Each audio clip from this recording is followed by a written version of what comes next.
என்னங்க நீங்க கொடுக்குற டெஸ்ட்ல எங்க யோகியதையை தெரிஞ்சுப்பீங்களா? அதானே, நீங்க சொல்லி கொடுத்ததை நாங்க கத்துக்கலனா நாங்க வாழ்க்கையில எதுவும் சாதிக்கலன்னு அர்த்தமா? நீங்க பாருங்க, நான் ஒரு இன்ஜினியர் ஆகணும்னு நினைச்சதெல்லாம் உண்மைதான், ஆக முடியலையே. அதனால தான் ப்ரொவிஷன் ஸ்டோர் வச்சேன், லட்சக்கணக்கில் சம்பாதிக்கிறேன். ஏன் யோகியத்துக்கு என்ன குறைஞ்சது இருக்கு? நல்லா இருக்க. எங்க யோகியதை அளக்க உங்க டெக்ஸ்ட் புக்கா? உங்க டெக்ஸ்ட் புக்கை விட எங்க பஞ்சாங்கமே மேலு. 6 மணி நேரம் டெஸ்ட்ல 3 மணி நேரம் எக்ஸாம்ல எங்க யோகிதை எப்படி உங்களுக்கு தெரியும்? நான் பாடுற மாதிரி உங்களால பாட முடியுமா? இல்லனா நான் விதவிதமா ருசியா சமையல் செய்யற மாதிரி உன்னாலதான் செஞ்சு கொடுக்க முடியுமா? நான் துணி தைக்கிற மாதிரி உன்னால தைக்க முடியுமா? அதானே, பசங்க படிக்கணுங்கிற ஒரே காரணத்துக்காக இங்க வந்தா நீங்க எங்க தகுதியை முடிவு பண்ணுவீங்களா? இத பாருங்க, எங்க தகுதி திறமை என்னன்னு எங்களுக்கு தெரியும். அதுக்காக பரிச்சை வைக்கணுங்கிற அவசியம் இல்ல. நான் என்னெல்லாம் சொல்லணும்னு நினைச்சனோ அத நீங்களே சொல்லிட்டீங்க. உங்க பசங்கள ஒரு மியூசிஷியன் இருக்கலாம், அவங்களுக்கு மேத்ஸ் முக்கியம் இல்ல.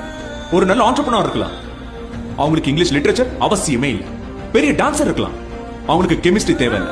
உங்க பசங்கள அத்லெட்ஸ் இருக்கலாம், அவங்களுக்கு பிசிக்கல் ஃபிட்னஸ் தான் தேவை, பிசிக்ஸ் இல்ல. மார்க்ஸ் நிறைய வந்தா நல்ல விஷயம் தான், வரலனா அவங்க செல்ஃப் கான்ஃபிடன்ஸ் மட்டும் புதைச்சிடாதீங்க, அவங்களை ஜட்ஜ் பண்ணாதீங்க. நீங்க நினைக்கிற வாழ்க்கையை அவங்க வாழணும், நான் நினைக்கிறது அவங்க வாழ்க்கையை அவங்க வாழணும். எக்ஸாம்ங்கிற பேர்ல அவங்க கனவை நீங்க கழிச்சிடாதீங்க.